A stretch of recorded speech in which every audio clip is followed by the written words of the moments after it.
Welcome to HomeFront Sitrep. I hope you're in for a great show today because I'm just a veteran talking about what's on my mind and maybe yours. You can find HomeFront Sitrep on Apple, Amazon, Spotify, or wherever you find your favorite podcast. You can also check out HomeFront Sitrep's YouTube channel. Buckle up, the show is starting.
What's up?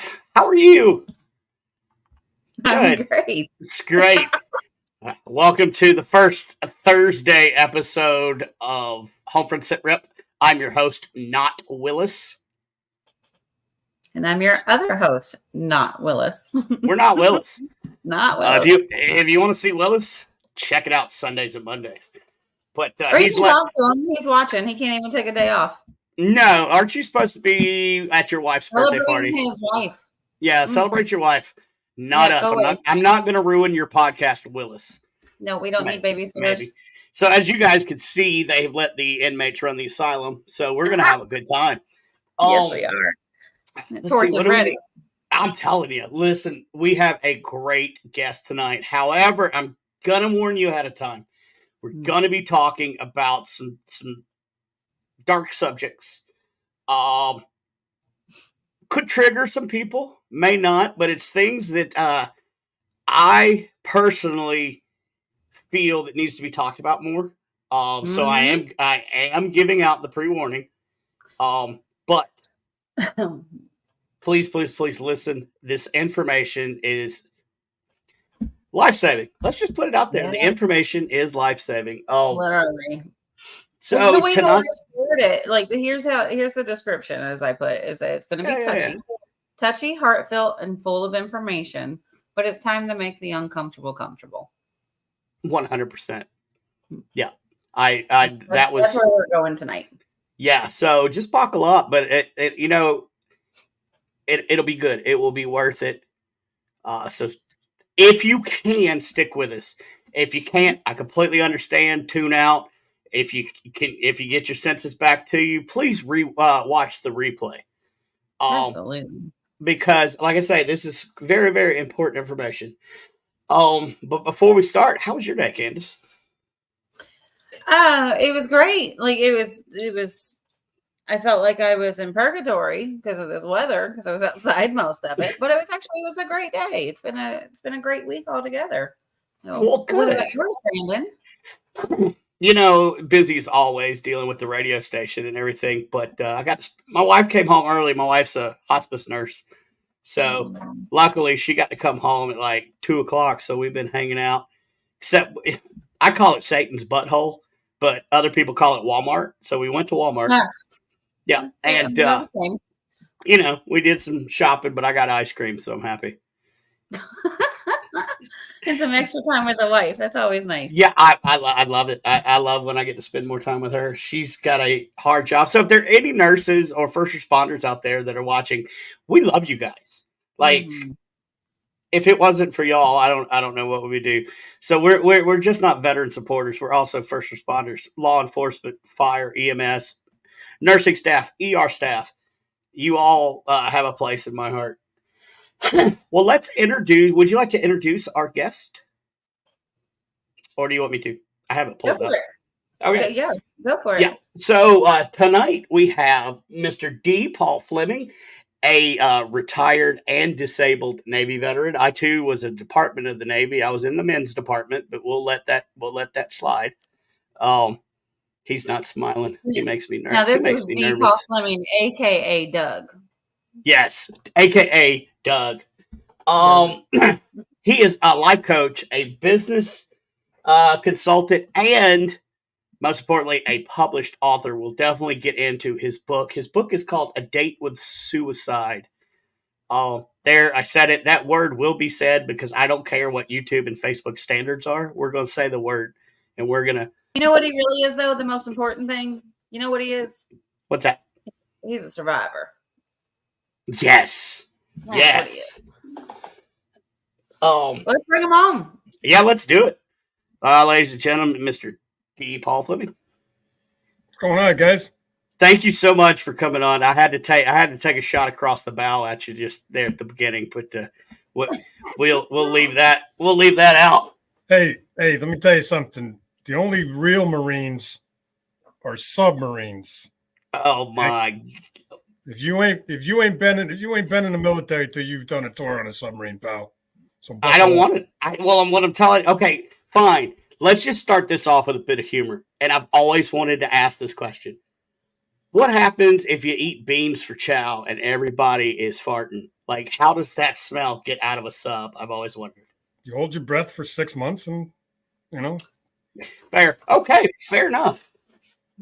Listen, I'm trying to lighten it up because once we get started, we're going into it, and it's super important. So give us a little brief synopsis of who you are for everybody that's watching. yeah, that's kind of tough to do in a short run. But let me just do a fast track of who I am. I'm a product of a very tough childhood. I was on my own at 14.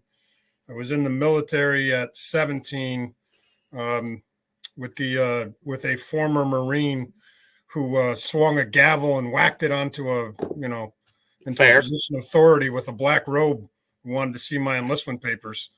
So I was in San Diego doing boot advanced day, went into the fleet. Rode the USS Dallas SSN 700. So if you ever saw the movie Hunt for Red October, yep. I was on that boat. I was actually on that boat before the movie came out. But I did 2 years, 1 month deployed on that boat. Got fouled up a couple of times. One time cost me 100% disability. Took me a few decades to figure out PTSD. Mm-hmm. Right? And then I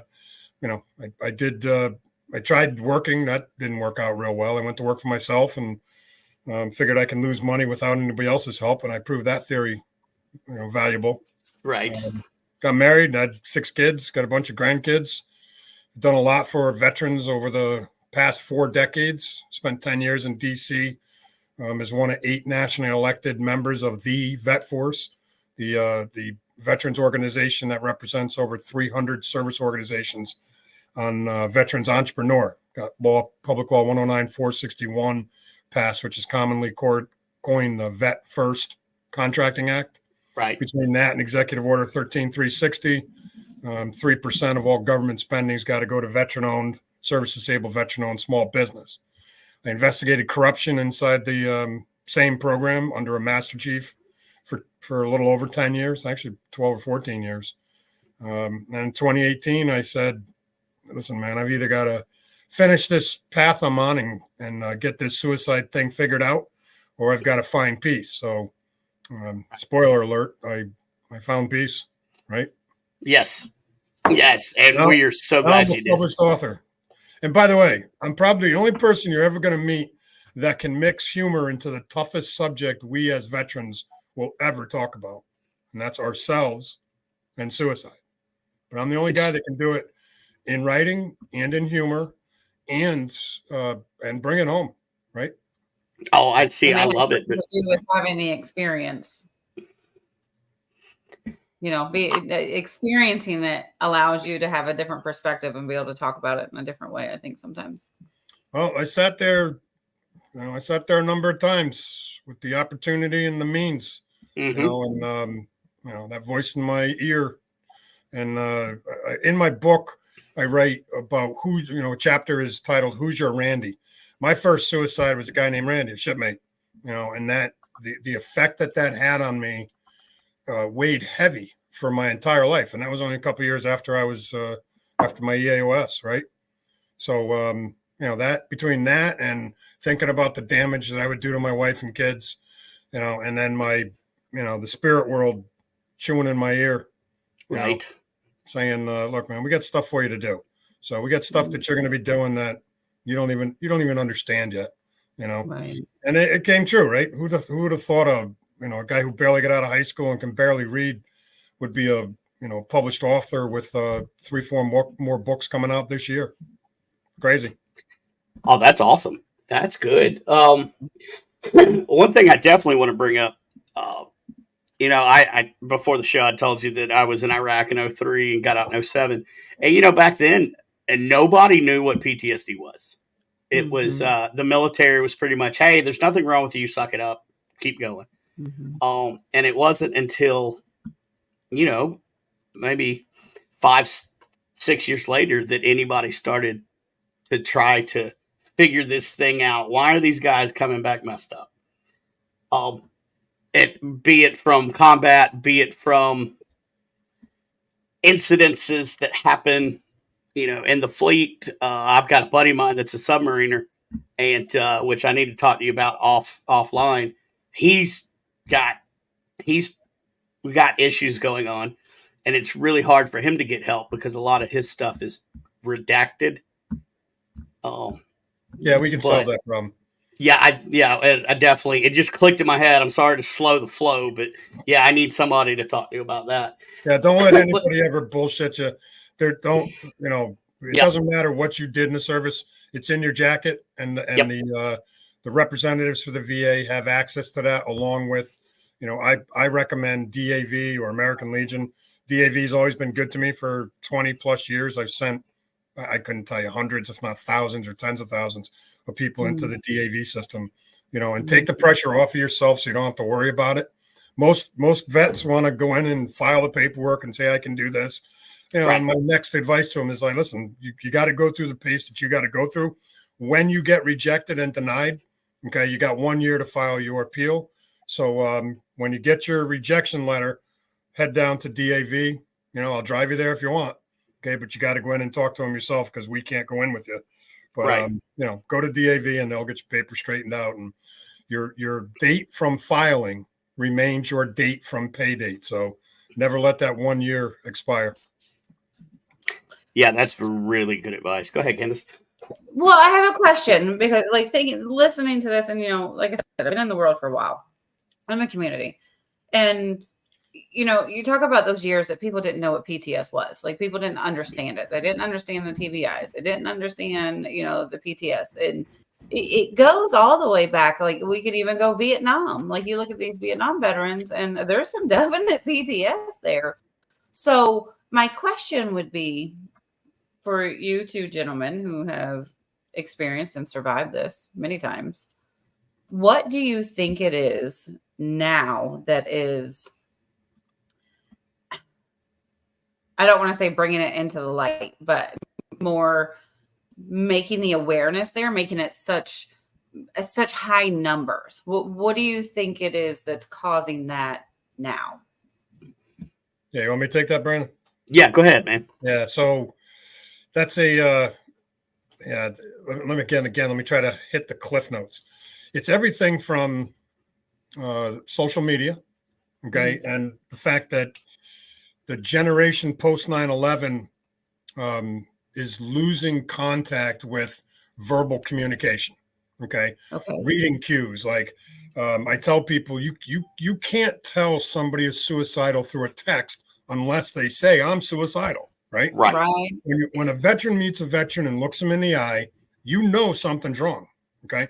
A veteran can pick a veteran out of a crowd. It's just the way it is. All right. It's like a mother, mother sense, right? Explain to me mother sense. Well, listen, I can listen to my wife. She can explain it well. And I just got to look at her and I can see that mother sense is kicking in. Right. Mm-hmm. Okay. Well, a veteran looking at a veteran can pick up cues that nobody else can. Right. And that's the Right. energy that we give off, and so on and so on, this aura that surrounds each and every one of us. So one of the things that I'm starting to try and get out there to this younger generation is that you've gotta get out and not just do a buddy check by, some form of social media, or even just streamlines. Right. You gotta get and sit down and have a cup of coffee, right, or a beer, whatever it is you guys do, right? But you gotta look people in the eye. So why is it so bad? Well, suicide's always been here. So has PTSD, just in different terms. It used to be shell shock, so on and so on. So it's always been here, okay? But post-Vietnam is when it really went rampant. Again, there was 25 million people in uniform in World War II.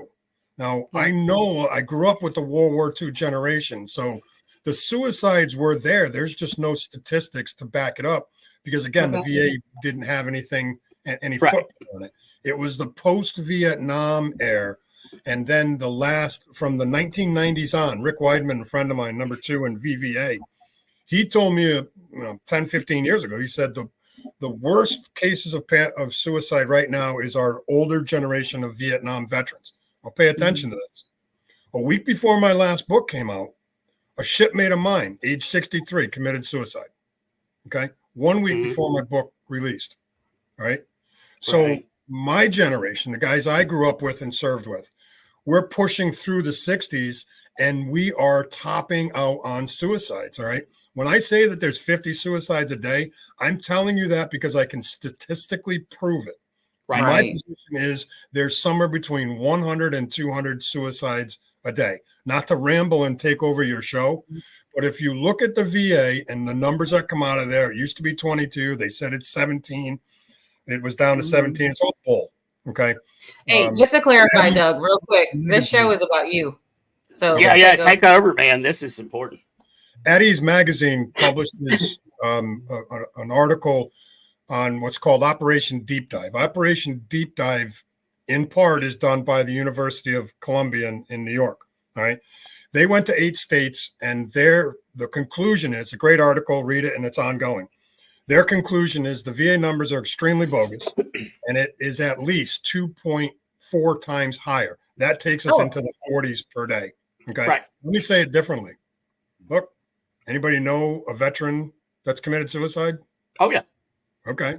So let's do our own, reconnaissance, right? Right. So PTSD has been around for a long time. It's the willingness of 2 things, the government and the VA, right, to acknowledge it, and 2, and this is the most important part, we have to stop being afraid of the word suicide and the action of suicide. The only way we as veterans are going to stop killing ourselves is only when the civilian community steps up and acknowledges, accepts, and stops doing this when they hear suicide. Yep. Right. Okay. You can't. It's taboo. And I don't want to rant, but like abortion 50, 60 years ago was as taboo as it gets. Go back 70 years. Oh my God, a kid out of wedlock. The Antichrist was born, right? Right. We're in that same mess. And I'll close this kind of gospel, if you will, with this. Pre 9/11, you were not told, you did not say you were a veteran. The generation that fought the Vietnam War is the most abused generation in the history of the United States. Agreed. Those poor bastards got everything on the ass end of Sunday. If it wasn't for them, the VA wouldn't be in the position that it's in. Because when I went into the VA, it was an absolute nightmare. And I mean nightmare. Okay. Yep. When 9/11 happened, all of a sudden, it became cool to be a veteran. Okay. So now you got a lot of Vietnam veterans and a lot of veterans that are post 1975 to 02, right?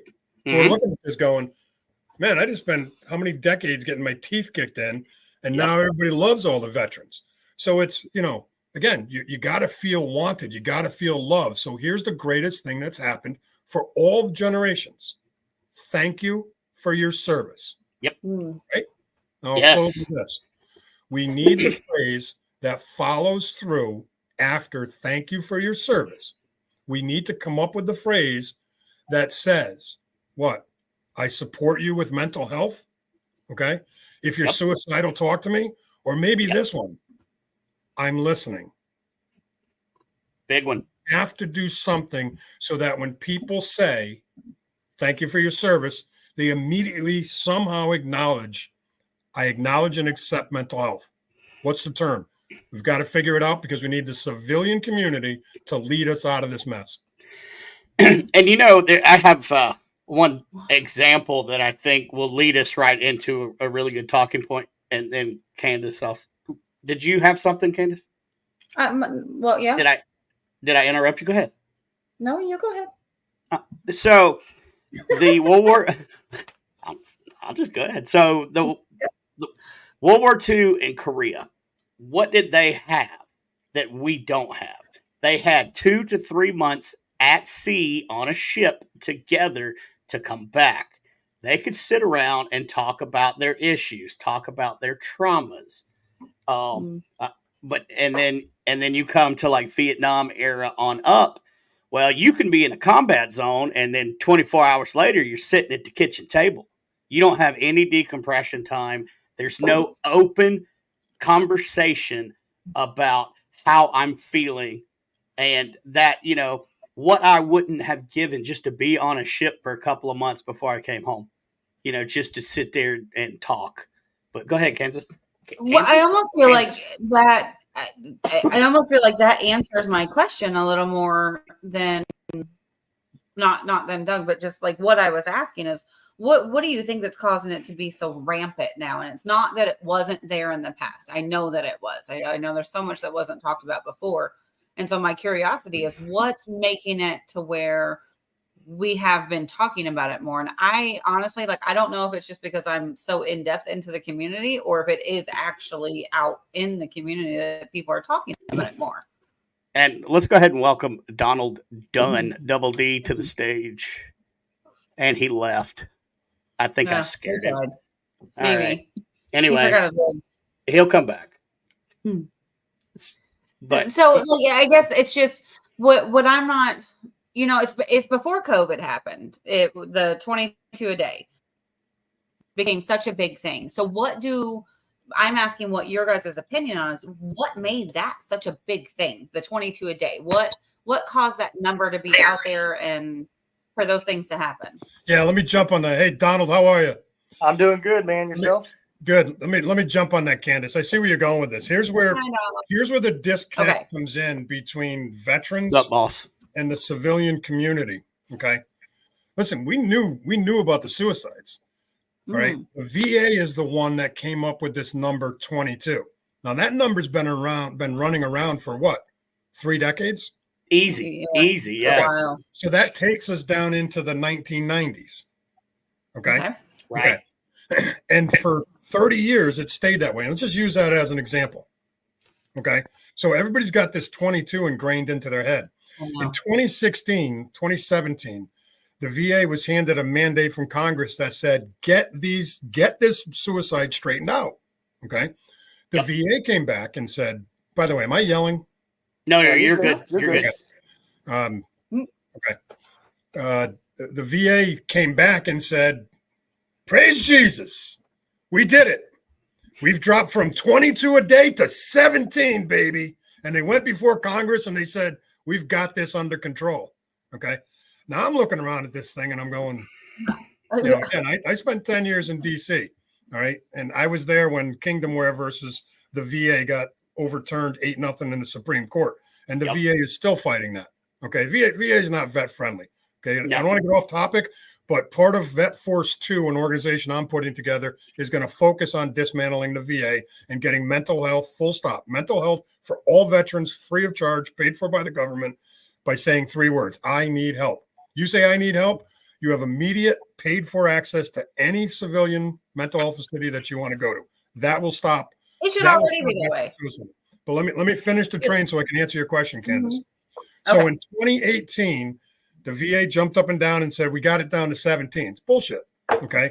If you dig into Christine Walker's, she's the editor-in-chief. She's a Navy corpsman, was a Navy corpsman. She owns and runs this magazine. In there is called Operation Deep Dive. Mentioned it, right? Operation Deep Dive is an ongoing study and report backed by the University of Columbia.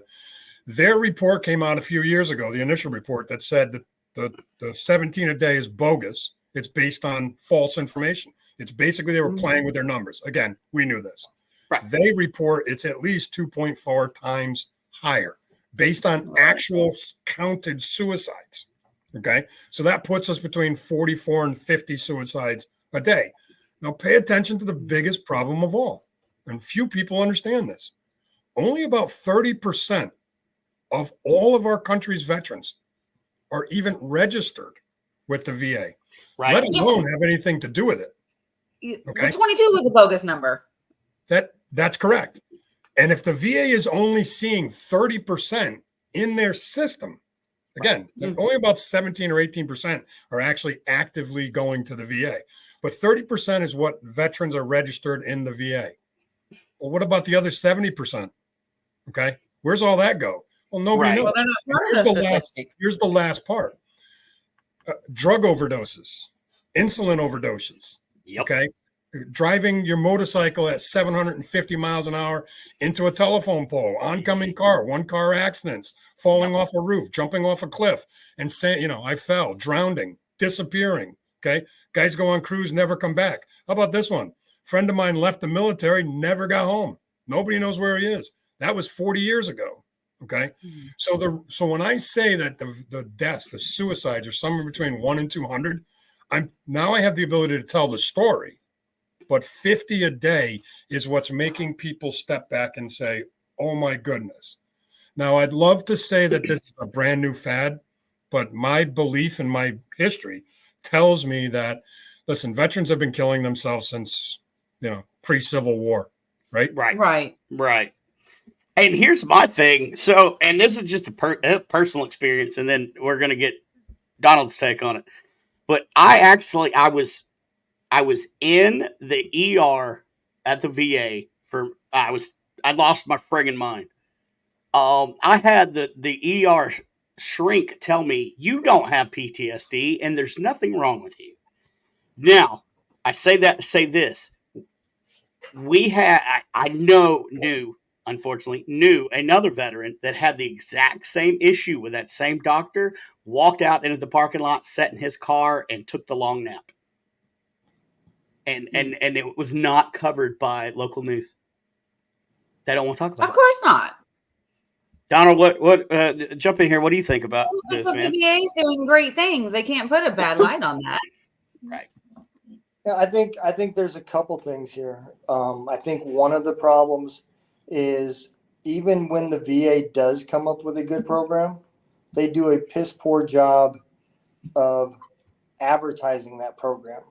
Mm-hmm. You have to pick up rocks, dig under the ocean to find out how the program works. And then once you do figure it out, it becomes a red tape marathon to actually get to use it.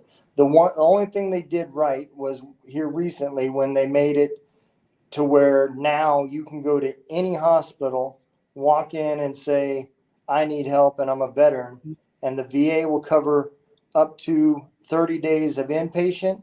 And I think it's up to 60 days outpatient. And they'll cover the emergency bill for that hospital. Again, That's a damn shame that just happened. Yeah, it just happened. And on That top should have of that, been a no-brainer. on top Sorry, of go that, ahead. it wasn't advertised. Mm. So unless you are digging into the newspapers, I came across it on social media. Somebody had shared it, and then it made me go and start looking into some newspaper articles to find it. But they don't make an effort to stay current with the generation. We just had a 20-year war, which means you have two different generations that fought this war. And both of those generations are 100% different. The way the end of the war generations respond to things and learn things is completely different from my generation that started the war. And if you don't keep up with that, you're never going to tackle this problem. The other thing I want to challenge, right, is on another podcast, I had a guest that was from the British military. And at the very end, he said, I would have you on my show, but it's just a mental health podcast. And it made me ask, I said, you have a mental health podcast? He said, yeah, we've got too many damn soldiers killing themselves. And it blew my mind. I was like, holy fuck, is that not just an American problem? Nope. Well, the truth is it's a human problem. All right. It didn't matter what side of the lines you were on. We all had a bunch of allies. So that 55, when you change the word from veteran to warrior, you think it's still 55? No, not at all.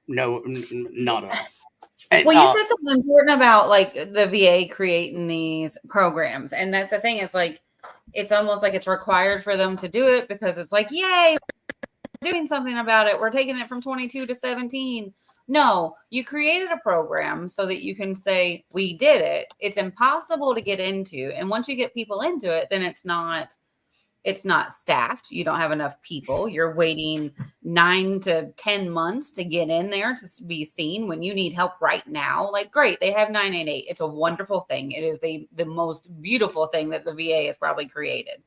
But these other programs are just, it's almost blasphemy. It's like, here, we're going to tease you. Here's your little cheese. Do you want it? Do you want it? Like, come work for it. And for you guys to make a phone call sometimes is one of the hardest things you do, much less to walk into a facility, talk to somebody that is looking at you with these glasses on and a notebook, writing your stuff down and judging you, and then telling you that there's nothing wrong with you. But what? Like, I don't, and take these 10 medications. You're going to be all right. I'm actually on 23 medications a day. Thank you, VA. Well, yeah. And I was being nice. Like, I was being nice. So and that's you, the thing that's not wrong with you. So let me ask you this question. Have you ever wondered why when you can talk to veteran and say, oh yeah, what medication did they start you on? And it's the same shit? Yep. Mm-hmm. Well, and even for different things. The other part of this is the VA dictates what meds that they can give you, at what level, how many times you've asked for more, different problems and everything. And there's a list of certain meds that's not based on how well or how effective. It's how much per pill, because they measure it in pills. And I got that 100. I got that from my primary care physician that I currently have at the VA, who's trying to deal with my headaches. And she flat out told me, I have to go from this level to this level. You have to try it for a while, and until you finally get high enough to go see a neurologist, and then they will issue you something that works. That's was word for word what she told me.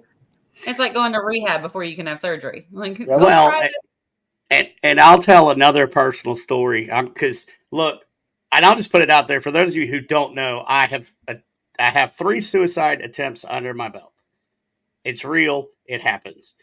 I even went so far as to check myself into a domiciliary in New York, a dual diagnostic, because I was also a raging alcoholic.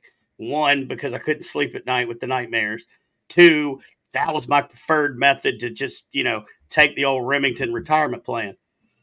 I knew what I was doing. Well, I checked myself in, and 2 weeks after I checked myself in, all of the mental health counselors quit. All of them. There was no mental health left.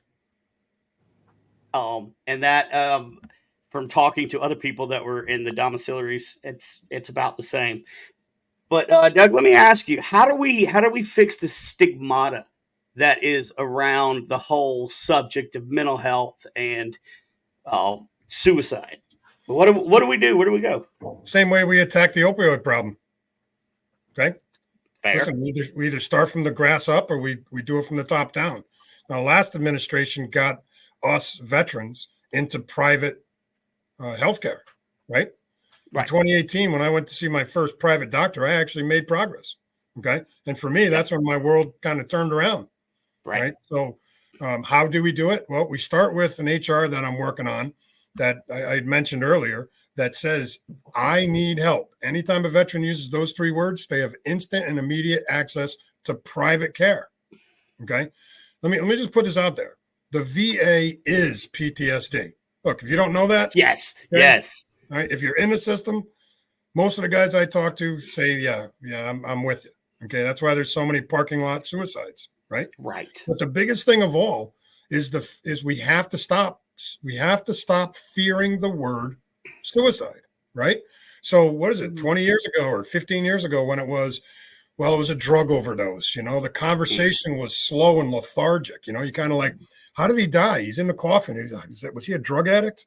Right. It's like, oh, it's taboo. Well, we need to knock the taboo off of it. And the only way we're going to do that is to get the civilian community to step up and say, it's okay to say suicide. Are you suicidal? I'm not. Are you? Can I help you? Can I listen? Okay. We have to destigmatize the word by having the conversation. Now, how are we going to do that? Well, I got a phone call yesterday.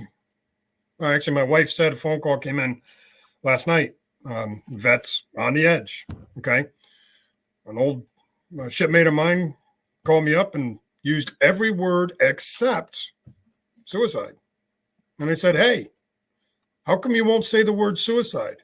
And there's that long pause that we're all guilty of, right? Again, if I didn't write the damn book, I probably wouldn't be saying it myself. If I wasn't on this quest to get out there and destigmatize suicide. Again, I'm not doing it to promote suicide, of course. Right. I'm doing it to say, look, alcoholism, you didn't talk about it 50 years ago. Now, listen, a DUI is a DUI, right? In the 80s, a DUI wasn't nothing but a cop following you home. Right. We've got to get to the same point. But the way we have to do it is we as veterans have to be willing to tell our story. And as civilians, 2 things. We need civilians to listen and not say anything. Just listen. Yes. Most veterans, when somebody says, tell me your story, they'll talk, but they don't want you to respond. They just want somebody to listen. Okay. Now, grab 10 vets and ask them the same thing. Do you want somebody to respond? No, because you're not looking for judgment or an answer. You're just trying to get it out of you. Yeah. Okay.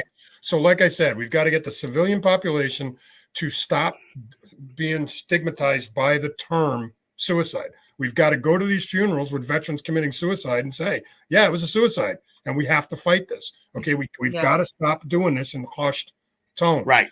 Okay. And most importantly, we need this group to double and to double and to double and to double until we've inundated everybody out there with the fact that we're willing to talk about it, come forward and tell our story. And one of the big things that I notice about like when veterans are sitting around together, we're comfortable in silence. I will sit with you quietly for hours. Or if you want to talk, I don't say a word. And we know that. We know instinctively because that's what we want. So if we can somehow train civilians to just sit there. Sometimes that's all I want. I just want somebody to come over to the house and sit down with me, and we don't say a word. Can I jump on that? Please go ahead. I put it in my books and I put it out on all my social media posts. Okay, I'm listening. Okay, so go back to what I said. I listen. People we need our veterans to be able to communicate without being worried about being talked back to. Okay, so I can't tell you how many times I've gone someplace, sat in that proverbial booth with a coffee and done nothing, absolutely nothing, flipped through pages, okay, stared off, talked to somebody else, read a book while you're sitting there with another veteran, just trying to get through the day, trying to get through the night, or going and having breakfast and not saying a word. Okay. All that veteran needs sometimes, more times than not, is just somebody to be next to him for a period of time. Okay. Mm-hmm. Somebody that can relate to them without having to say a word. When a vet says, I'm having a bad day, he doesn't need to say anymore. Nope. We get it. Right. And we need the civilians to stop saying, well, what does that mean? Right? It means Well, I'm having a bad day. I think that's the problem. You said it right there. So yes, we want people to listen, but it does matter who the people are. All right. True. That is one of the problems. I don't think that you can deal with a veteran through the VA system with a therapist who cannot relate. You know, that's like asking me to understand why a menstrual cycle is so painful. I don't know. I've never had one. So how is the therapist supposed to? But you should know. You should know what the treatment for that is. You should know. Well, I mean, nowadays, the side effects that it has, because it's the same for every single person. Yeah. Here's a book. You should know. Ask me questions. Yes, no. Follow the fucking flow chart. Yeah. So let me jump on that, Don. Yeah, I'm sorry. Yes, let me jump on that. You know the biggest response I'm getting to this book? Mental health providers. Really? Okay. Oh yeah. I've got people that have reached out to me that want to do a doctoral thesis. Yep. Right. All right. On what I laid out. I've got a bunch of groups that connect companies that connect veterans or connect people with mental health therapists. They're clamoring to get my attention because of what's written in this book. When you get to the last chapter, again, I'm not just writing a book. I'm providing answers. I'm providing direction. Okay, I went at that book to solve two things: what happened to me and why. And that's the focus of the book.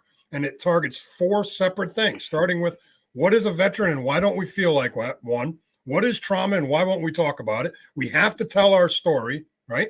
Okay. Yep. So it's a book that takes you from who I am and why.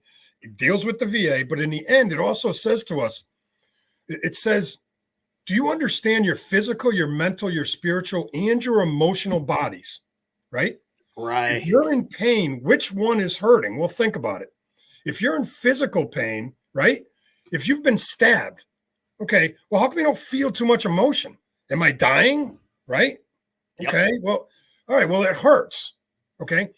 Now, what about falling in love and having a girlfriend or boyfriend, if you will, jilt you, right? You're in love and then you get dumped, right? Yep. The classic Dear John letter while you're on deployment. Yeah. What happens? Your heart is crushed. But what happens to your physical body? Can you eat? Nope. Can you operate? Can Nope. you see correctly? Nope. No, so your physical body is affected. Well, how about your emotional state? Your physical, your mental, your spiritual, and your emotional states are all affected. Think about it. Your soul, your spirit. When a girl dumps you on a Dear John letter, all of your existence is crushed. Yes. When you're dealing with mental health, right? Right. You got to understand that the pain you're going through isn't just mental or physical. It is also emotional and spiritual. So you can't fix one without working on the others. Okay. Right. And when you look at these folks in the psychological profession, I've yet to see them address that. And to your point, Don, all right, when they walk in and they say, how can you relate to me? All right. I agree.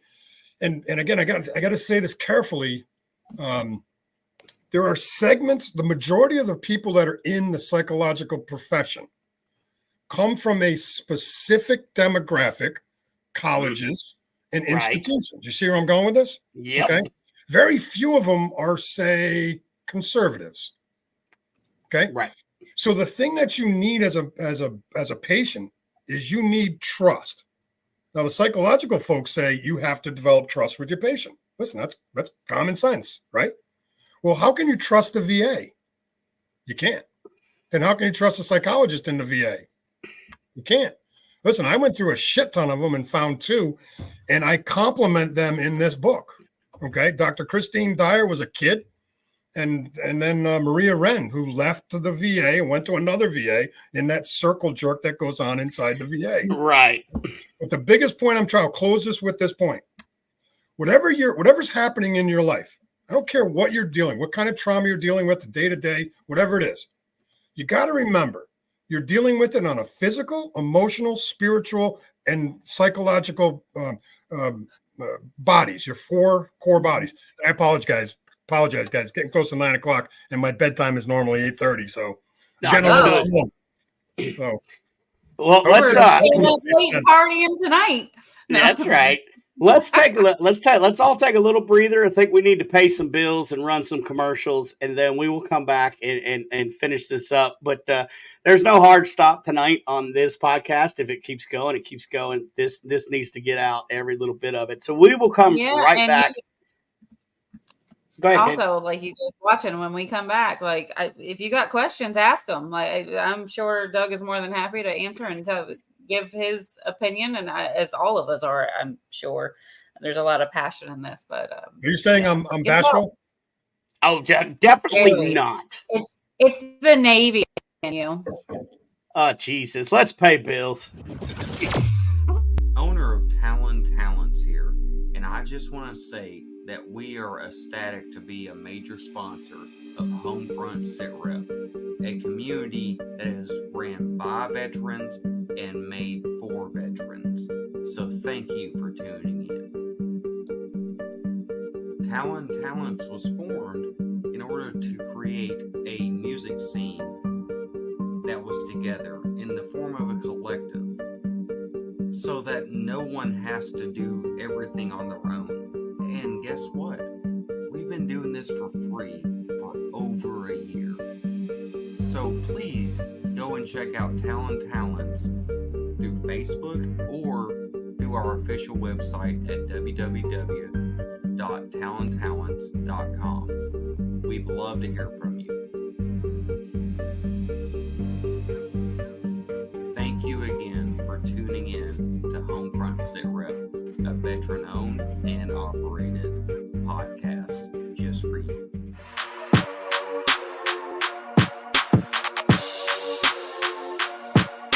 My name's Rick Ames.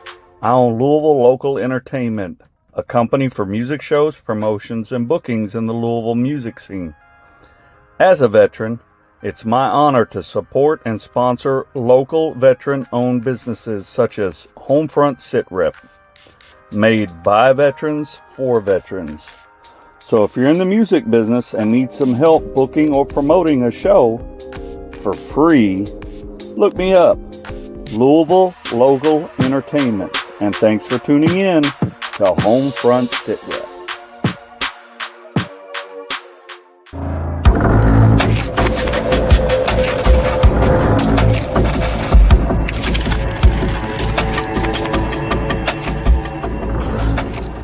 Gear up in style wearing Got Your Six apparel. Every purchase makes a difference.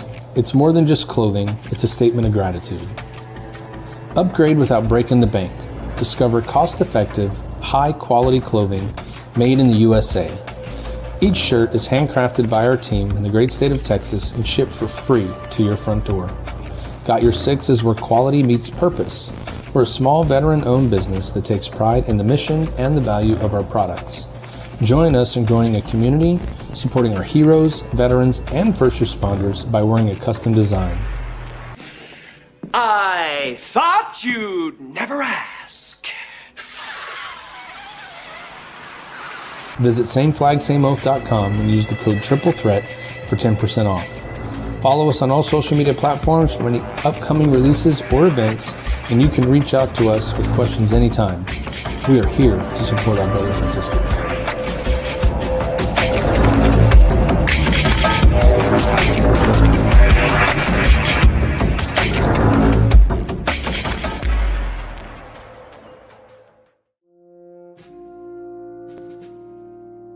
Hey guys, Matt Verdi here with Veteran Mortgage Solutions.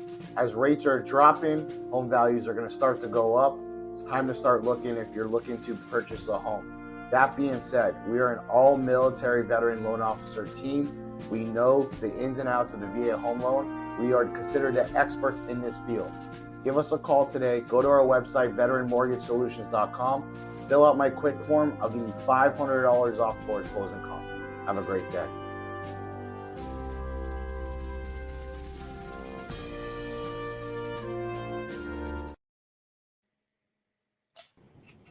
And guys, we're back. Double D, you good now? I'm good, man. Yeah, I don't know what was happening. It was like all froze. Maybe when I switched from Wi-Fi to cell phone. That's all Hey, good. you guys got to clue me in on these names here. When you said Double D, I'm looking at Candace here and going, man, this is a pretty lively show, right? That would probably, Holy hell. Right? I mean, you never know. I did say at the beginning of the show that the inmates have taken over the asylum, so you never can tell what is happening. We just added more inmates. I love it. Candace, your nickname I'm trying not to like screw myself up. Here, is going to be double E. Double E. I don't know. So, ouch! Like talking about back problems. Well, the VA won't cover back problems. Well, I'm not a veteran, so that's good. Like it doesn't really matter, and So the back surgery go better elsewhere, anyways. Oh, yeah. So hold on, like being the only civilian here in this, like it's but dealing with so much and seeing so much, where you were talking about, Doug, with civilians needing to listen and or learning how to listen and be more comfortable with that word, and it's hard because me coming from the civilian world, but also being in the veteran world, understanding the difference of listening and being able to not ask the questions that are unnecessary. So, I mean, if you're in the world, you realize that these veterans don't need well, what happened and how did this happen and what does this make you feel like? Like it's the civilians having this understanding of, when you say, hey, what's up? You okay? If that veteran decides that they want to talk to you about a camping trip that they went on, guess what? That's what you're going to listen to. And you're not going to keep digging into what the issue is, because what you did is opened an opportunity for them to speak and release some things. And that's their way of doing it. And if civilians would just start to understand that, and by default, I'll say as women, like we always want to know what's wrong and we want to fix it. So as civilians, you go, oh, the veterans, like, they're broken. No, they're not broken. They're not broken at all. There's no defects. There's nothing wrong with them. They went through some shit and they're trying to deal with it. And you just need to be there to support them. And I don't know how to get that through to people, because it's almost, society's so messed up right now anyways. So trying to get common sense through to somebody's mind is really hard. Yeah, let me tell you what's coming. We're talking about veteran suicide, but nobody's talking about civilian suicide. Okay. Right. Now, it's my opinion. This is my strongly held opinion. I believe the civilian suicides are outpacing veteran suicide by a 10-to-1 factor. Okay. Wow. Now, where's that coming from? I don't know. What's the number now? 180 opioid or fentanyl deaths a day. If you guys get a chance, I just posted on Facebook something I've had on Twitter for a while. It's an article I had published called "A Busload of Veterans." Okay, look on my Facebook page and give that a read. All right, it's also on Twitter. But in that article, I kind of walk through what happens if a couple of civilians die in a bus accident a couple days in a row, and then I add to that. And I say, now imagine, if you will, 50 veterans a day getting killed on a bus, and then again tomorrow and the next day. What do you think is going to happen? Well, nothing, because it's happening. Nothing's happening right now. So just like the fentanyl is becoming front page news and congressional hearings and all this crap, we need to get the veteran suicide into that same light, all right? Because here's what's coming. At some point, the civilian suicide is going to ring true quickly. And then they're going to look over to the veterans and say, well, what have the veterans done to solve this problem? Okay. And here's what I'm telling my fellow vets. Just like Candace is saying, okay, we look at our veterans and we're like, he's not broken. Listen, I felt broken since I left the military. All right. Now, I know folks don't like to say, well, we're not broken. Well, I'm personally telling you, I'm broken. I've been broken 80 ways to Sunday. I'm just too stupid to quit. All right. And I've never quit anything. And that's one of the things that keeps me away from my date with suicide, is that refusal to quit. And that's part of what we need to reinstill in all of our veterans. Okay. But at the end of the day, my position is this. We as veterans are leading and letting the civilians commit suicide, because if you're a veteran or if you're a civilian and you're having you're like, I can't do this anymore. And you start down that path. Well, you look up at the veterans and you say, well, they're killing themselves. So, if they can't handle it, then I can't handle it. Okay. So we as veterans have to look at this thing from all different directions, and whatever direction or whatever course of action kind of sparks you into changing, taking that fork in life that's going to stop you from committing suicide, whichever one it is, that's the button I'm trying to push. In my book, A Date with Suicide, I'm focused on 4 topics. It's going to take me somewhere between 10 and 20 books to get all of this stuff out there. Otherwise, you're reading an old version of the Bible. Right. Doug, And speaking, sorry, I want to jump in here real quick. Steve LaMonica is asking, so is this your personal Facebook page? What page are people going to find a busload of veterans and your other? D. Paul Fleming on Facebook. If you go to Veterans Wellness on Twitter, you'll find me there. I also posted it on our blog for Words from Warriors too. Yeah, it's actually too. If you pick up Addie's Veterans Magazine, right? The veteran who owns this, she published my article in the last issue. I had to pick up that. And you had mentioned the Bible and the spiritual self and things, and this is kind of my forte. We're going into my world now. I am a trained medicine man from the Eastern Band of the Cherokee Nation, Blue Paint Clan, or you can call me a shaman, whatever. So the spiritual side of things is very, very important. Whether it's Christianity, any type of religion, higher power, something spiritual that is missing. Actually helps a lot. That helps complete. Well, not complete, but it helps with the feelings of loneliness, despair, like hopelessness. I'd like for you to touch on the spirituality side of healing a little bit, if you would, Doug. Yeah. So a medicine woman on the Navajo reservation coined the phrase for me as a seasoned holy man. Okay. Yep. So I've been running around with that moniker for a number of years. For me, I have a deep faith in the baby Jesus, okay, mm-hmm. But I have a deep faith in my Native American heritage and my views on, kind of a balance between Christianity and my Native American stuff. Now, listen, my wife is a hardcore Irish Catholic, so don't tell her I'm talking about Native American stuff, right? I'm not saying a word. I'm kidding. But for not me, live. Yeah, for me, what I'm driving at is that my spiritual beliefs, my faith, was so tested through my childhood. Okay, and then the military, that wasn't so bad, but then post-military, I kept saying, "Where the fuck is God, man? What would you? Where are you? What is going on?" All right, and I was angry. All right. When I finally said, listen, I've got to figure this out because I've got physical pain, mental pain, spiritual pain, emotional pain. What the hell is going on? Once I started not trying to eat the whole elephant at once, but once I started and said, I need to find peace. All right. This is going to shock most people. The VA and all its insanity promoted meditation like there's no tomorrow. Now, look, I'm a warrior. I am not meditating. Okay, I fought that for 30 effing years. I'm not meditating. There is no kumbaya in me. But it works. Well, guess what? In 2018, I said, I can't take this anymore. And I put my head back. Uh-huh. I said, why? So how's this supposed to work? Breathe in.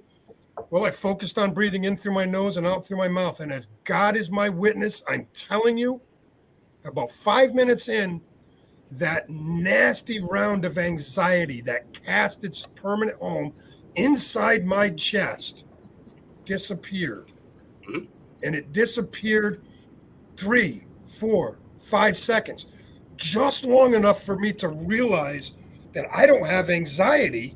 And I started kind of stopping, focusing on the breathing. And then the anxiety came back. And I was like, son of a holy, I'm a kumbaya guy. We're doing this, man. Okay. Listen, I don't sit, I don't, all right. But I tell you what I do. I sit there with my Native American music on quiet, getting in a real quiet room. And I just put the step back. All right. Now, that launched me back into my Native American. Now I'm a full-blown sage, sweetgrass. Okay. All the bells and whistles. I'm out sage, there healing people. sweetgrass. I'm healing people. I'm doing all the things that my ancestors used to do before there was modern medicine. Right? Correct. So, my spiritual piece is huge. It is a huge piece of what has brought me to where we are now. Because I'm going to tell you guys, there is no way this guy who barely got out of high school and could barely read should be writing books, let alone writing books that people are looking at going, man, that's sounding pretty intelligent. Because I just think that's smart. That is literally the spirit world talking through me and 100. Pushing it out there in my fingertips. Because when I read this stuff, I look at it and I go, man, I'm that good. And God says, no, you're not. No, you're not. It was me. No.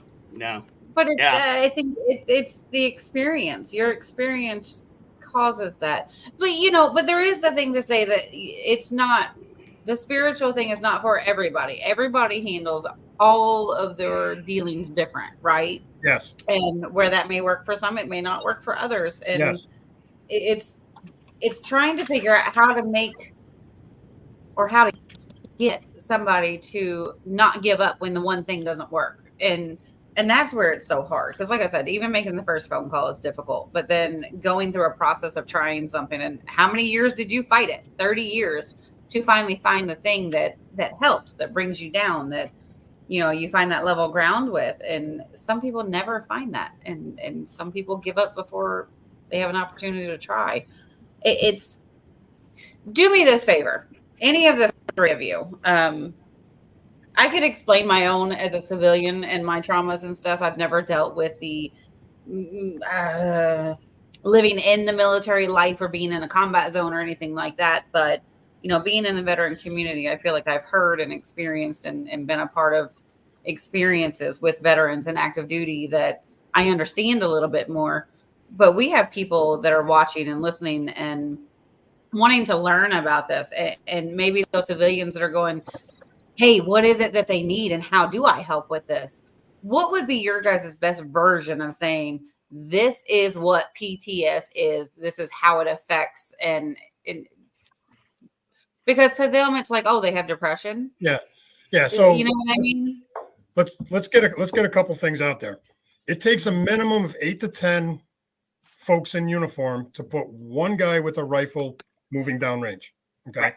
So that's one combat soldier with 8 to 10 people behind him to support all that. Okay. All right. My first suicide was a yeoman 40-something years ago. Okay. My most recent suicide was a guy who was enlisted, did 6 or 8 years in the Navy as a nuke ET.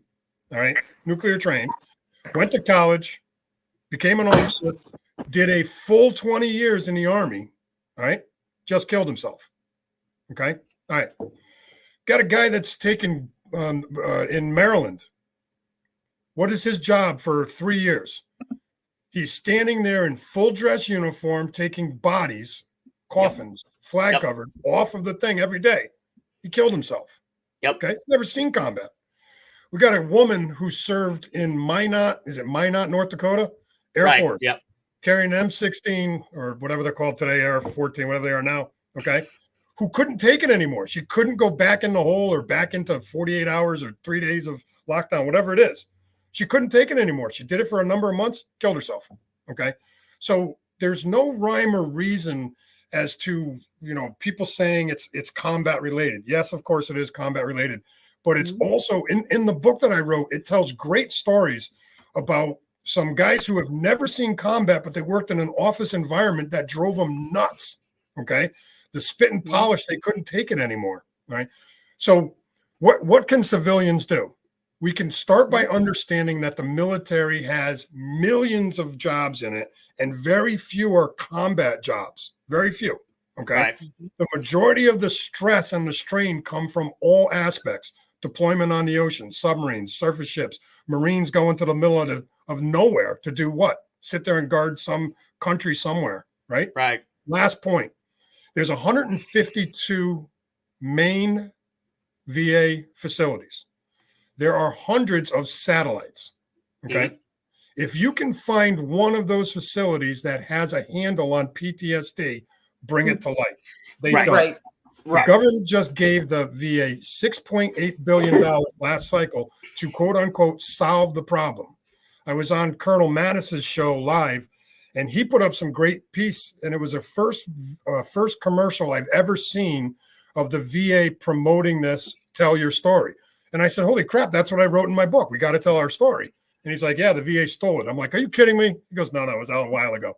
But it $6.8 billion, and nobody knows about any of these programs. And the last piece on that, anybody, the VA will tell you can come to the VA and walk in and be a patient mental health. Yeah, good luck with that. Okay? Right. Good luck with that. You're going to go sit in a line for, okay, my position is this. We need to take that $6.8 billion, move it into a private fund, and pay for any veteran to go to private care. What do civilians need to do?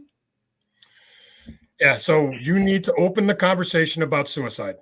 We need to have open discussions. You need to ask your veteran friends, who do they know who has committed suicide? Okay. Do you have suicidal thoughts? Okay. Have you had any suicidal thoughts? Open the conversation and back it up by doing this. I'm listening. If you need someone to talk to, I will sit here, shut my mouth. I know it's hard to believe I can do it, but I can. Shut my mouth, and I will listen to you tell me your story. No judgment. That's what we're terrified of. Judgment. We were once warriors, and now we need to become wise men. And by the way, that book is under lock and key. I've already kind of started that one. Warrior to wise man.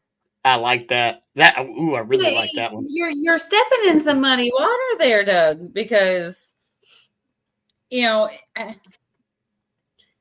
civilian going to a veteran, regardless of how long you've known them, how long you've been involved in their life, or seen the things that they've went through, having a civilian go up to a veteran and go, how many veterans do you know that have committed suicide?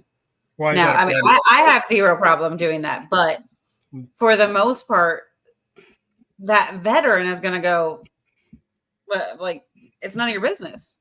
Why? Why? Why would you? Because most have. When you see a lot of civilians that actually want to get involved in something like that and go, hey, let me jump in and tell you this. I'll tell you why they say that. Because they want to see if you actually really give a damn or not. When they tell you none of your business, then you come back and say, listen, I just want to make sure you're okay. We will test you. Some of them do respond that way because they don't want to go down that rabbit hole because it will take them. I guarantee you, if you hit them back one more time, they will, okay, she really gives a shit. Can I ask this question? So we're talking to people outside of this show right now, Mr. Go ahead. Hold on. Can I ask you this question, Candace? Have you ever asked anybody if they were an alcoholic? Have you ever asked anybody if they were sick? How about if they were on drugs? Right? Wait. We're not I don't have this problem. I'm good. I'm good. We're talking to everybody else watching. I know, but we're just using an example. I have. So it's hard for me to relate to the civilians sometimes because I'm in this middle ground of I understand the things that are happening with you guys and I understand the questions that civilians may have, but because I'm so stuck in the middle, I can't answer it for either side. I'll tell you something that I tell a lot of, I was just going to say real quick. I'll tell you something I tell a lot of civilians. My buddy made a documentary, my buddy John Hancock made a documentary called Bastard's Road. And it talks about PTSD, his suicide. He was with, I think he was with 2-1 Fallujah that took the huge, he lost brothers. He set out from the East Coast and walked all the way to Camp Pendleton to raise awareness and made a documentary about it. It's called Bastard's Road. You can watch it free on Tubi. You can Google it. Then that's what I tell civilians. Watch this movie. and you'll get the And he real committed insight. suicide? No, he You said- survived. He made it. He's good. Oh, I He's thought still you good. said his suicide. So okay. Well, it was his suicidal story and his story about PTSD Okay. and how he overcame it. Yeah. And it just gives a little insight. So to close the loop on what you're asking, Candace, what you're doing is making a difference just by having you asking those questions and finding a path forward. Okay. Now, again, if you do this, others will follow. Okay. And I'm proof, because there's nobody out there talking about suicide the way I'm putting it in people's faces, so to speak. Okay. Right. And the feedback that I'm getting is 99.9% either this, okay, but not in a bad way, or thank you. We need to have this conversation. I'm starting to see that coming more and more in direct messages and emails and posts saying, thank you for saying this. The other thing I'm seeing, and this is wildly shocking, more civilians are telling me about the suicide of a family member than veterans at a rate of 25-1. This book, if you can believe it, has caught fire with the civilian and the mental health professionals. Okay. My fellow veterans aren't buying this book. You know who's buying it? Their wives, their spouses, their children. Okay. And they're reading it, because one of the most important things I can encourage civilians to do is civilians that want to understand what's going on with the veterans, read this book, because it will put you in a mental state of what we're dealing with. I want to add something into this. So yeah, I was good. There's a huge stigma, right, that has to be accomplished. You asked earlier about how does a civilian relate, and how can they help, right? And first part of that is ask yourself this: can you imagine being in your own head, hearing somebody talking to you, getting it to make sense to you, and then walking down that dark path and not being able to see any doors out? If you can't imagine that, then you can't relate to depression, because that's exactly what depression is like. It's like you're put in a room with the windows closed, locked, doors, no light on, no hope for a future, right? If as soon as somebody says that, if the first thing that goes through your mind is, well, that's just in your head, why don't you just stop being depressed? If you've already got those judgments, turn it off. Right. Then you're not gonna understand, because you can't see past your own eyes. Right. Right. And the same thing goes for addiction. Why don't you just stop? Well, you did this to yourself. I heard that a lot. There's things that are internal behaviors that they have to deal with. Those aren't my problems. Those are you problems, not my problems, right? I don't have to prove anything, and I have gotten to that point now where I can say that. Maybe 3 years ago I couldn't have, but at the end of the day, what it comes down to is you don't have to do anything, right? If somebody gets to the point where they feel comfortable enough to talk to you, that's when you need to do something, right? And I promise you, if you have those judgments in your head, you won't have to worry about this part of it being you, because you won't get that far. Yeah, no, not at all. And not to negate depression or addiction, but I do feel that I think there's a difference with PTS than somebody being depressed or somebody that has addiction. I'm going to have to disagree. As a former raging alcoholic, there's absolutely no difference. Well, no, I'm saying what I'm saying is PTS is not just depression. Right. That's almost how it's viewed from the outside. Is right, that when and neither is. and neither is alcoholism or drug addiction. And none of this is. And now, okay, 20 years ago, and I know I know where you're getting it. I'm going to let you get to that point because this is a very good point. Are you?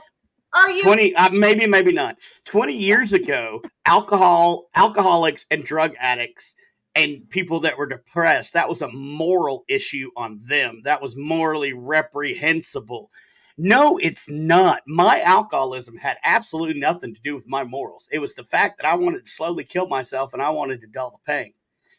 Yes. Same with PTSD. Same with suicidal ideations. None of this is morally reprehensible. This is a human trying to cope with stuff that a human probably was never built to cope with. Right. Well, it again. But what I was saying is that, so for the view from the outside is when they say veterans with PTS, they're like, oh, the veterans are just depressed. They're depressed because I saw things that they shouldn't see. I'm talking as an outsider because that's how they view it. And that's where I'm saying that I think there is a difference between saying somebody is depressed and saying that this veteran has PTS.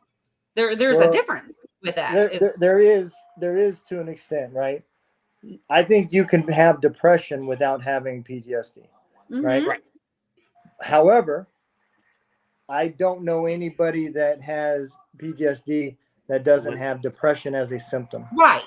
No, I think depression is absolutely a part of PTS. I just don't think that PTS is just depression. It's not. I think there are so many other aspects and so many other wheels that turn that. And that's what the civilian world has such a hard time understanding because they don't really know what PTS is. They have their assumptions. They have what they think it is. Like they think, oh, they're just depressed. No. That's not it. So that's when I was asking you guys, like, explain what PTS is in the best way that you possibly can, like marine it down for our civilians out there to go, this is what PTS is. Let me jump on this because you're hitting on a great piece. And in my book, A Date with Suicide, I take the example of 7 days before my discharge, my EAOS. Okay. We had just come back from another long 2 or 3 month deployment. I'm a senior guy in the boat. I'm supposed to be off and I got tagged with duty. I'm going to be there for another 24 hours. So the next morning I'm supposed to get up and leave. Haven't touched land in months, right? I get called to do a fire watch. Fire watches are for newbies. Right. So I got to go do a fire watch. I was furious. I tell the story of that fire. Okay. Because a fire broke out, damn near killed me. Okay. Now I don't want to spoil alert the book, but it's a great piece of understanding what PTSD is, because that has nothing to do with combat. And yet that fire gave me nightmares for decades. And I mean decades, because I kept waking up screaming because I was trying to get this kid out from underneath this pump while this fire was blowing up all around us. Okay. And I could never put it all together until, ready for it? I started talking about it. Then once I started telling my story, right? I'm never going to do that. I'm not telling my story. Right. Once I started telling my story, I took all the life out of the nightmares and they started fading off. I sleep very well now. Remember, I do a little kumbaya too, so hold me there on that one. But yeah. But to be fair, unfortunately that's not the case for everybody. It does need to be talked about and people do need to talk about it, but that's not the fix for everybody. Well, no, that again, that's why I go into the book by hitting 4 subjects. There's one girl out there that 18 years she was a veteran before she finally would accept being a veteran because she doesn't feel like it. So there is so much to this that, again, like trying to read, a 300-year-old Bible, you've got to take it a slice at a time and take away what works for you, because what works for you ain't going to work for me. And the same rule applies to trauma. I have no right to judge your trauma. Okay. Whatever you consider trauma is to you, that's you. Okay. I can't judge your trauma and you can't judge mine. I've known some pretty tough guys that broke on something that you wouldn't think. Why would you break on that? Yep. Well, it isn't the thing. It was the buildup of all of it.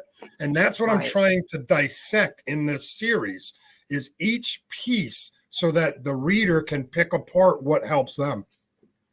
Well, and I want to ask you this, then we'll go to Donald and Candace. I want you to have the last word and last say because you've been hitting on some really good points. So where can people find you? How can where will you be at on the 29th of next month, let's say? And how can people get in touch with you? Have you guys seen my music video? I have. Have you seen my music video? Am I a guitar player or what?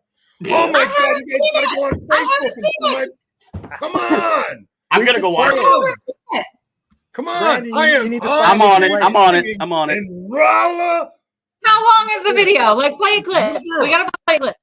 It's just a few seconds. It's not super long. Wait a minute. It's 23 seconds of me strumming away, telling you I'm gonna be on stage with my new band. Okay. Let's play it.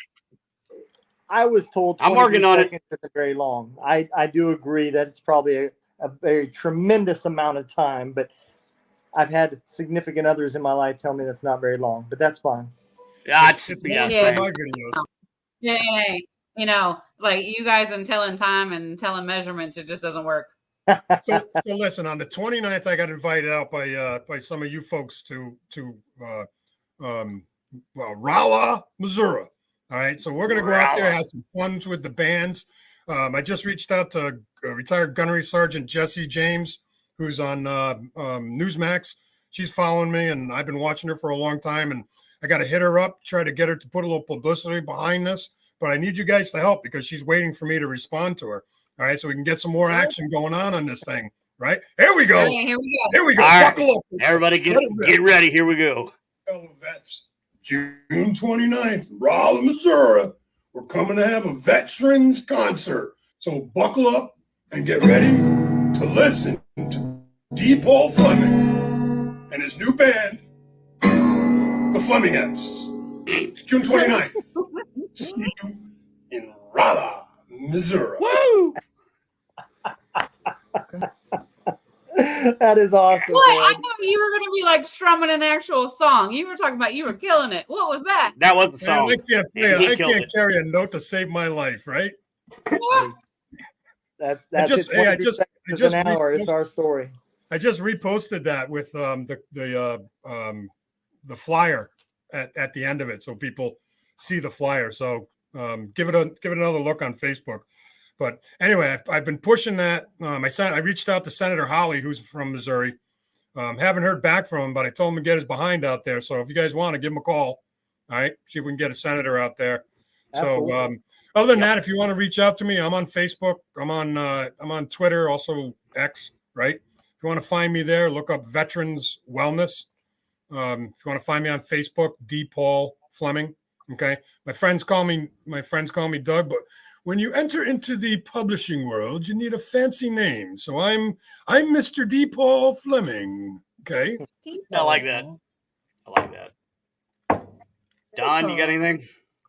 Yeah, I just want to end with, at the end of the day, you guys hit the best point, and that is everybody's triggers are different. What each person can take is different. And you don't call pneumonia a cough. A cough is a symptom of pneumonia, right? So depression is a symptom of PTSD, along with different triggers, nightmares, anxiety. All these can be all of the symptoms or some of the symptoms, and those are your visuals. So if you need to see something to be able to say, oh yeah, it exists, there you go. Not sleeping is a physical thing. Having a panic attack in the middle of the day is a physical thing. So those are the proof that they existed. So with that, I appreciate y'all having me on, man. I enjoyed this. Candace? No, you said I was last. Oh, so okay. Well, I got nothing. Yeah. Nothing. I don't. I've said my piece, and I'm letting it go around. I've seen this on TV before. I think that we had some wonderful conversations, and it was great how naturally we're able to say the word suicide. And, when we're able to say that so boldly, suicide is such a big issue that it needs to be taken care of. It needs to be talked about. You have to normalize having a conversation. And it's okay if those thoughts have went through your mind. It's okay that you've survived that. And it's okay if you feel like you're going back there and you feel like you need to ask for help. Ask for help. It's okay. And I think with veterans, that's what we need to normalize, is being able to ask for help without judgment. And for our civilians, being able to talk about suicide without judgment. And it's a double-edged sword there. The brilliant thing we talked about earlier, and I was corrected in the chat that I thought that the 988 was created by the VA, and it's not. It's a national hotline. Regardless of where it comes from, it's a beautiful thing. And Brandon's taught me some great things about it, that it's not just a call line now. You can text it. You can do an online chat completely anonymously. So it's okay to not feel like you can't take that step to pick up that phone and talk to somebody. You can text, and you can stay hidden behind that keyboard if you need to. And that's okay. And that's the thing, is like getting people to realize that it's not okay that it's happening. The numbers are astronomical. One is too many. But it's okay to talk about it. And it's okay that people are going through it, and we need to accept that. And we need to be able to figure out the best way to help in whatever way we can. And here at Homefront, our biggest thing is ask that next hard question. When you see somebody and you're going to say, hey, how are you? And, they say, I'm fine. Well, maybe they are, maybe they're not. But if you care, ask them how they're really doing. And sometimes that's all they need, is that extra little step. And it's so important in our veteran and our first responder community. Some people forget about that when you're talking about civilians and veterans and suicide. It's rampant in our first responders as well. Like, those men and women go through so much trauma with their jobs and dealing with the same. You guys know what I'm saying. You know what I'm saying. With this. Yeah, we get it. It's something that I'm passionate about, so it's hard to not go into personal things. And we kind of didn't do that tonight, which I think is a great thing, because we still had great conversations, and like Double D said over here, like, we brought up some great points, and just getting that small wealth of knowledge out to people, I think is super important. And I think everybody should check out D. Paul Fleming, and you need to look at that book. If anything, if you're wanting to learn about veteran suicide, check out this book. It's going to give you some of the answers that you didn't realize that you needed, and help you understand a little bit more. So if you want to get involved, start there. I know he says get on Amazon, and that's not our biggest thing, but if you're at Hero Stock where he is on the 29th, go get one personally from him. And if not, and you can't make it there, get on Amazon, order this book, and learn a little bit about the reality of what's happening in our world. And not just our country, it's in our world. And these warriors, we're losing them by the minute, and that's not okay. So, Doug, thank you so much for coming on and sharing what you have and the things that you're doing. And I know we didn't even touch on a fraction of it, but we appreciate you. And from me, the only civilian on here, I have to look at all three of you and say thank you for your service. Thank you for waking up today, and thank you for continuing on. Thank you for being somebody worth serving. Mr. Paul Fleming, I can't wait to meet you at Hero Stock. I'll be there too, sort of. I want to come on, Missouri. I want to go. I'll bring my dummies. That's right. What? We thought you were bringing them. Can you leave them out? Wait, who's got my hotel room? I'll drive. Who's got my room? Oh, no volunteers. Okay, I'm not coming. I mean, I can't say anything. I'm married. I can't. Boy, I ain't stupid. That's not what I was saying. I know that, but come on, Candace, you can't let us down. We need everybody to get on there, get out there and pump this veterans event. To me, it's going to be the starting point of hopefully in less than a year from now that we have a rally on veteran suicide. Okay. But we need some big voices. I've reached out to Tucker Carlson. And I'm reaching out to some other people so that we can get some ambassadors to get behind this. Okay. Absolutely. Well, and keep in mind, we're bringing Hero Stock to Kentucky. HomeFront Sitrep is also, we are, along with Louisville Local Entertainment, we're hosting our 3rd annual Veteran and First Responder Suicide Awareness Concert in November. We're huge advocates of it. It needs to be a thing. And yeah, I wish I could come to this one on the 29th. I really do. Maybe I'll be there in spirit. You will definitely. And I'm going to live stream it so you can still watch it. And we will be going. We'll be we'll be broadcasting live on Veteran Voice Radio on Ranger Rockwave and on a Simplify Country. We're going to have it set out. Come out and see us at the Veterans Voice Radio booth. We'll be going live. We'll put you on the air. Whatever. Come check us out. And go buy our merch. We got merch. Buy it. Because I want a bag. Get Bosnian. Yeah, I can get Bosnian. I need a bag of potato chips. Somebody buy a hat. Guys, thank you so much. This was so informative. Yeah. Doug, I'd love to have you on again because I think we can have a part 2. We'll talk when your next book comes out. We'll have you back on. Yeah, you can have me on anytime you want. I set a goal of 200 podcasts, and I'm on my way. I mean, I think this is my 40th or 50th in 6 weeks or so. So okay, so we'll have you back on 150 times. Fine with me. No, we'll definitely talk after. We need to get you in some more because like you said, there's so many different segments to this, and I think that we can touch on a few more. Everybody thinks an extremely pretty face, so I bring a lot to the show. It's right. You got a 5 head.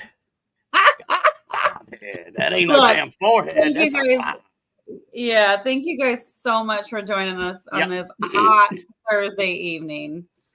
Guys, I will not be here Tuesday because I'm heading.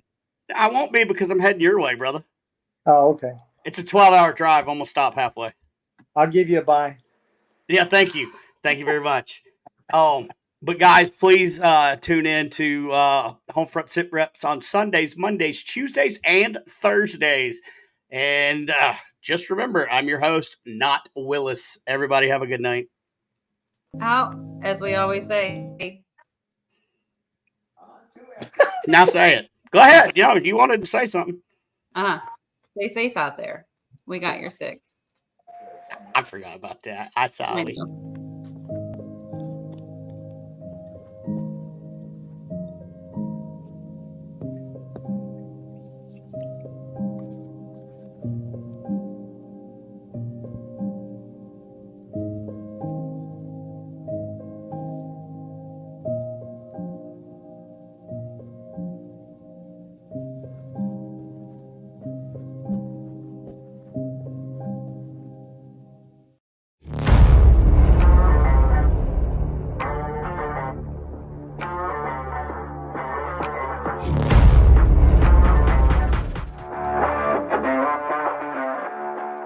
Thanks for listening. Hope you enjoyed the show. Suggestions and comments are always welcome.